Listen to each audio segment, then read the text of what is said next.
अष्टावक्र गीता। मुनि अष्टावक्र ने राजा जनक को आत्मज्ञान का उपदेश देते हुए कहा कि तुम्हारा चित्त जब संकल्प और विकल्प के विचारों में उलझता है तब वह भय और असमंजस से भरा होता है। लेकिन जब तुम इन विचारों से मुक्त हो जाओ और अपने भीतर के शांति और आनंद को जान सको तो तुम अपने असली स्वरूप में स्थित हो सकते हो। चित्त का स्वभाव ही संकल्प और विकल्प के तरंगों से उत्पन्न होता है। जब यह तरंगे उठती हैं तो मन में उत्तेजना और अशांति पैदा होती है और यही स्थिति विचारों को जन्म देती है। असल में यही मन का स्वभाव है। संकल्प और विकल्प के बीच की यात्रा जो हमें अपने भीतर के वास्तविक आनंद से दूर कर देती है। शांति की स्थिति तभी संभव है जब हम इन मानसिक हलचलों से परे जाकर अपने आत्मिक आनंद का अनुभव करें। जब हम किसी योजना को बनाते हैं तो उसकी सफलता के रास्ते तलाशे जाते हैं। इसके लिए शरीर और इंद्रियां सक्रिय होती हैं और फिर व्यक्ति उन रास्तों पर कर्म करता है। इस प्रक्रिया में अहंकार की भूमिका महत्वपूर्ण होती है क्योंकि यही अहंकार उसे कर्ता बना देता है, जिससे कर्मों का बंधन उत्पन्न होता है और नए संस्कार बनते हैं। यही कर्मों का जाल होता है जो हमें संसार में बांधता है। मुनि अष्टावक्र यहाँ यह संदेश देते हैं कि असल में तुम चैतन्य आत्मा हो। न तुम्हारे लिए कोई बंधन है न मोक्ष।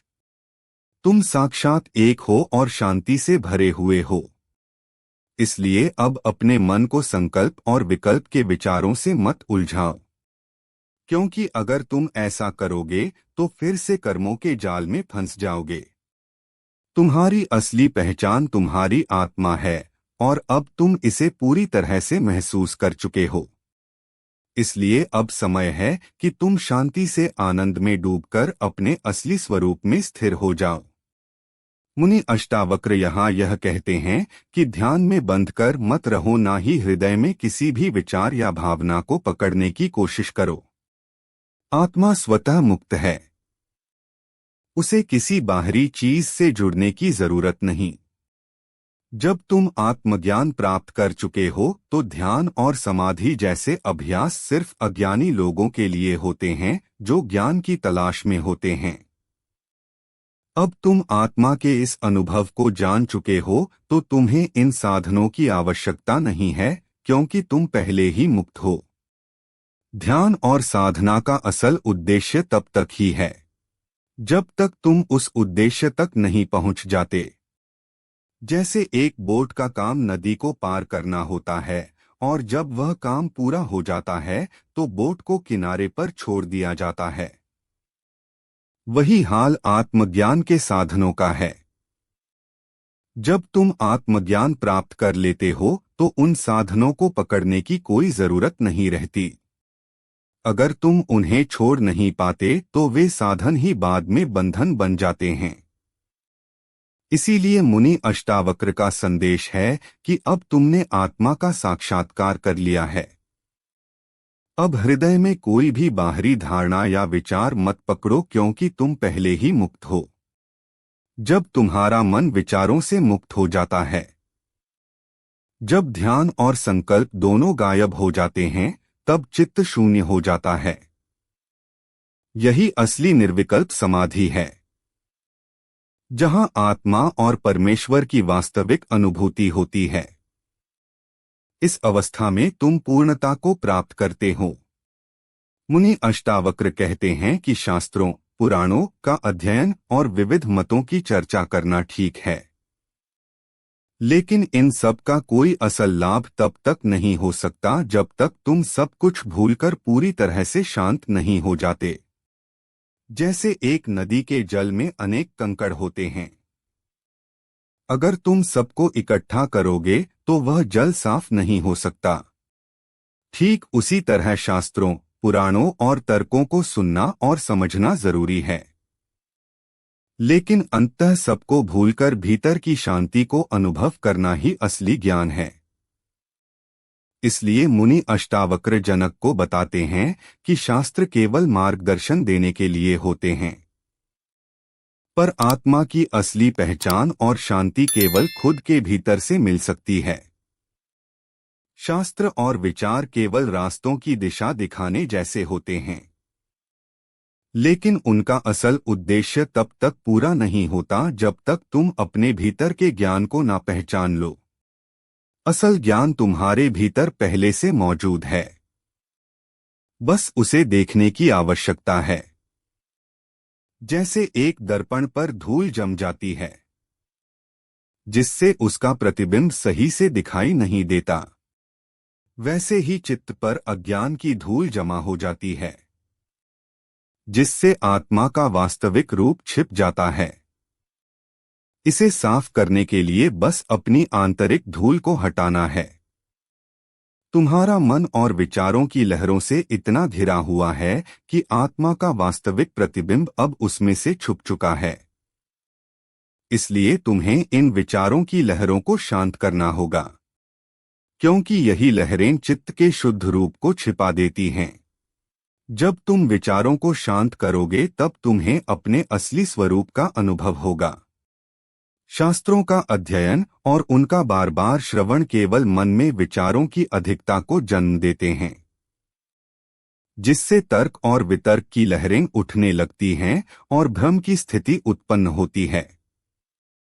इस सब के बीच पांडित्य का अहंकार भी जन्म लेता है, जिससे आत्मज्ञान का मार्ग और भी कठिन हो जाता है। असल में आत्मज्ञान तभी संभव है जब मन को भरा ना जाए बल्कि उसे खाली किया जाए। चाहे वह धन, यश, मान सम्मान हो या विचारों का संग्रह, यह सब एक बाधा की तरह काम करता है जो आत्मा के साक्षात्कार में रुकावट डालता है। बाहरी चीजों को तो हम छोड़ सकते हैं, लेकिन जो ज्ञान शास्त्रों से प्राप्त होता है वह हमें संकलन की प्रवृत्ति से बाहर निकलने का रास्ता दिखाता है। यही संकलन और परिग्रह आत्मज्ञान के रास्ते में सबसे बड़ी रुकावट होते हैं।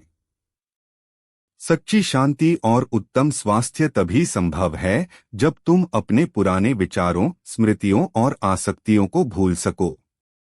संसार खुद में कोई बंधन नहीं है, लेकिन हमारी काम वासना और जकड़ी हुई स्मृतियां ही हमें बांधती हैं।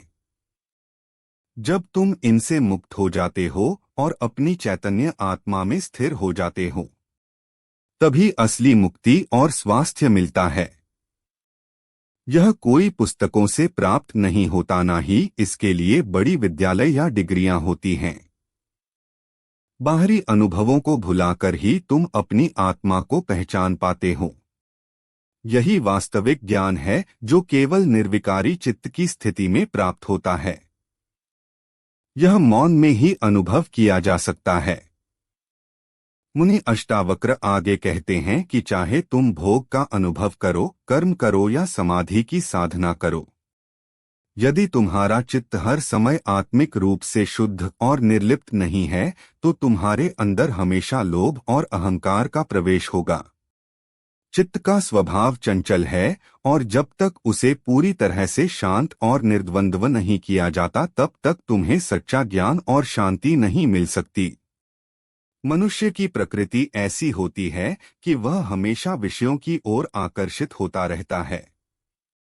चाहे वह कितने भी भोगों का अनुभव कर ले या कितने ही कर्मों में व्यस्त हो, इन सभी से भी उसकी तृप्ति पूरी नहीं होती। वह हमेशा कुछ और पाने की चाहत में लगा रहता है और इस चाहत को खत्म करना कठिन होता है। समाधि की अवस्था में भी उसकी चंचलता पूरी तरह से शांत नहीं होती। थोड़ी देर के लिए वह शांत हो सकता है, लेकिन उसकी चंचलता का बीज कहीं ना कहीं बना रहता है। ऐसे में वह जब तक पूरी तरह से अपने आप को नहीं समझता तब तक वह विषयों की ओर वापस लौटता रहता है। यह दिखाता है कि जब तक वह अपने भीतर की असली शांति और ज्ञान को नहीं पहचानता, वह कभी भी पूर्ण रूप से शांत और संतुष्ट नहीं हो सकता। इसलिए मुनि अष्टावक्र राजा जनक से कहते हैं कि तुम असल में ज्ञानी हो, क्योंकि तुम ज्ञान के वास्तविक स्वरूप को समझने के रास्ते पर हो। मुनि अष्टावक्र यह कहते हैं कि तुम्हारे मन की चंचलता को समझना और इसे अपनी स्थिति पर असर नहीं डालने देना जरूरी है।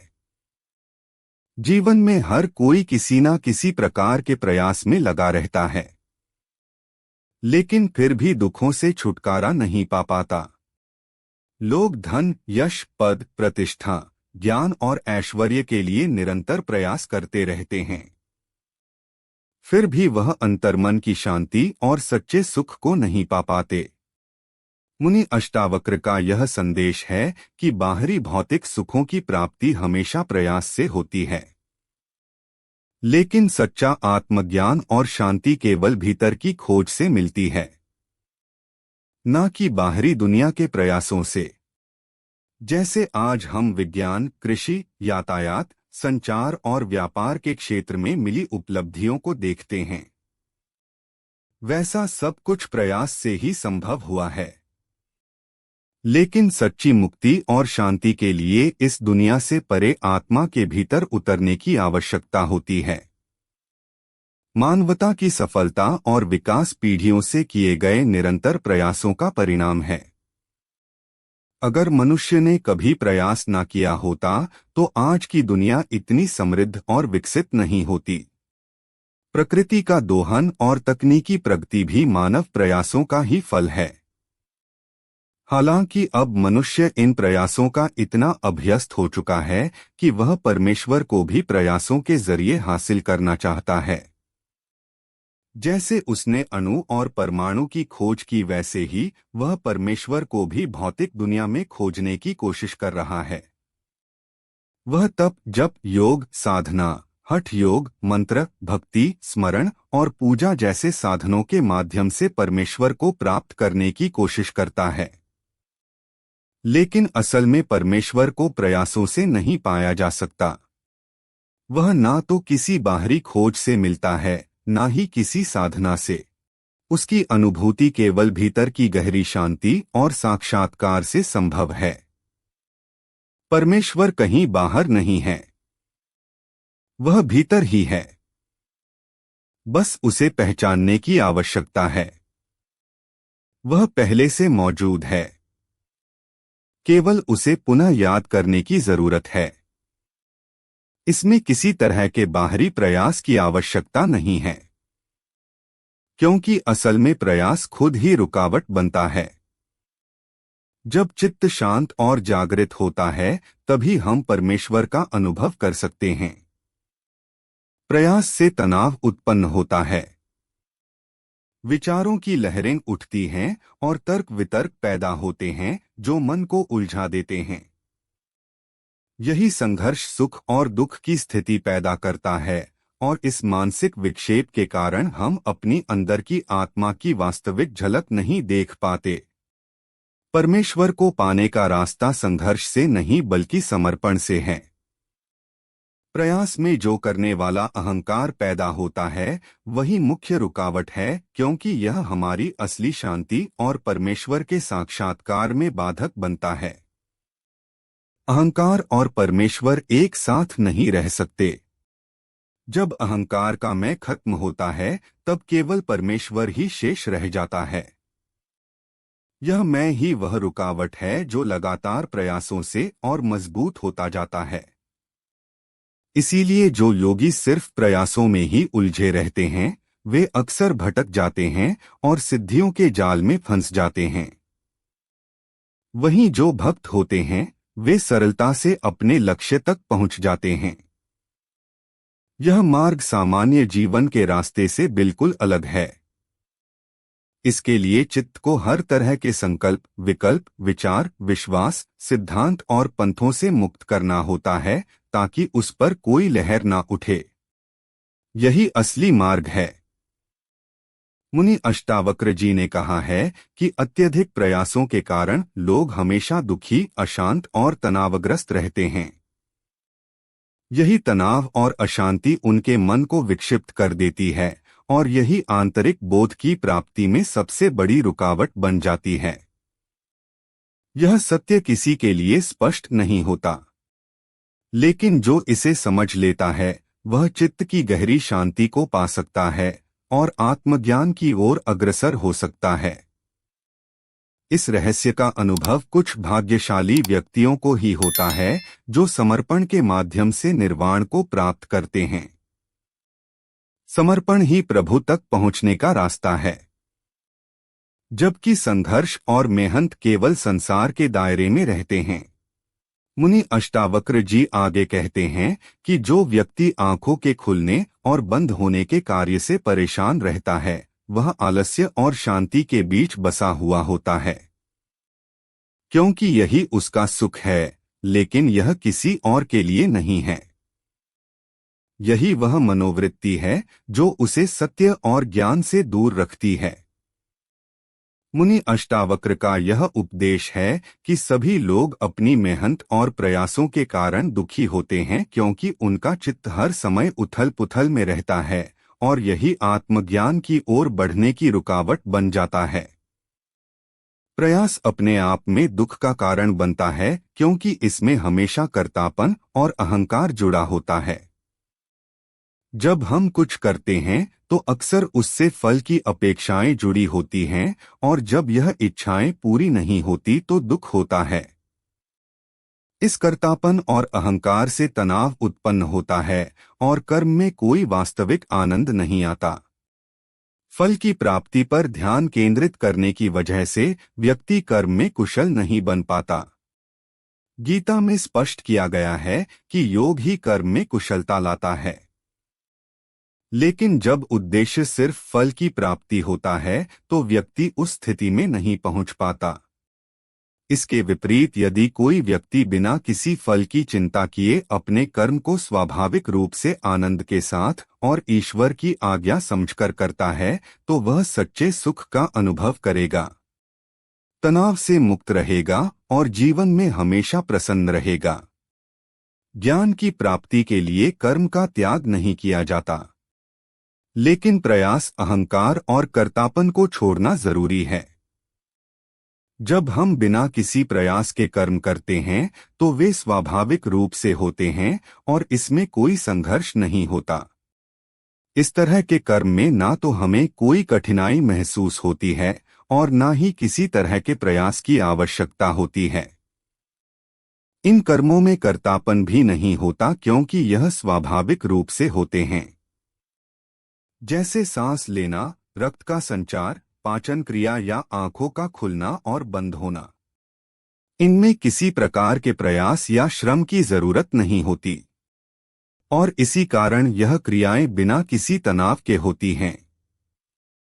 जब हम ऐसे कर्मों को बिना किसी रुकावट के करते हैं तो ना तो हमें थकान महसूस होती है और ना ही किसी प्रकार का दुख होता है। मुनि अष्टावक्र यह बताते हैं कि जो लोग इन स्वाभाविक कर्मों से भी दुखी हो जाते हैं, जैसे आंखों का खोलना और बंद करना, वे वास्तव में आलसी होते हैं और उनका सुख केवल शिरोमणि का सुख ही कहलाता है, ज्ञानी का नहीं। इसका तात्पर्य यह है कि ज्ञानी व्यक्ति बिना किसी प्रयास के स्वाभाविक रूप से कर्म करता है। वह ना तो अहंकार से ग्रस्त होता है और ना ही किसी फल की इच्छा रखता है। उसके कर्म में कोई प्रयास नहीं होता, इसलिए यह कर्म बंधन नहीं बन पाते। ज्ञान प्राप्त करने वाले लोग वाकई में अत्यधिक भाग्यशाली होते हैं, लेकिन जो लोग परमेश्वर में विश्वास रखते हैं और उसे मानते हैं वे भी कम भाग्यशाली नहीं हैं। वे परमेश्वर को अपने कर्मों का स्रोत मानते हुए बिना किसी फल की अपेक्षा के सभी कर्म करते हैं। इस प्रकार वे अपनी वासनाओं, कामनाओं और तनाव से मुक्त रहते हुए अपने कर्मों में आनंद का अनुभव करते हैं। वे लोग जो यह मानते हैं कि परमेश्वर कुछ नहीं है और केवल मैं ही हूं, वास्तव में बड़े दुर्भाग्यशाली होते हैं। ऐसे लोग अपने कर्मों के बोझ और अच्छे बुरे फलों के भार से जकड़े होते हैं, जैसे पूरी धरती का वजन उन पर ही आ पड़ा हो। वे हमेशा तनाव और चिंता में डूबे रहते हैं और मृत्यु के बाद भी इन कर्मों के फल को ढोते रहते हैं। इस परिप्रेक्ष्य में परमेश्वर को स्वीकार करना किसी व्यक्ति के जीवन का एक महान सौभाग्य है। अगर आपको यह वीडियो अच्छी लगी हो तो आप वीडियो को एक लाइक करके चैनल ज्ञान धार्मिक को जरूर सब्सक्राइब करें। जय श्री कृष्णा।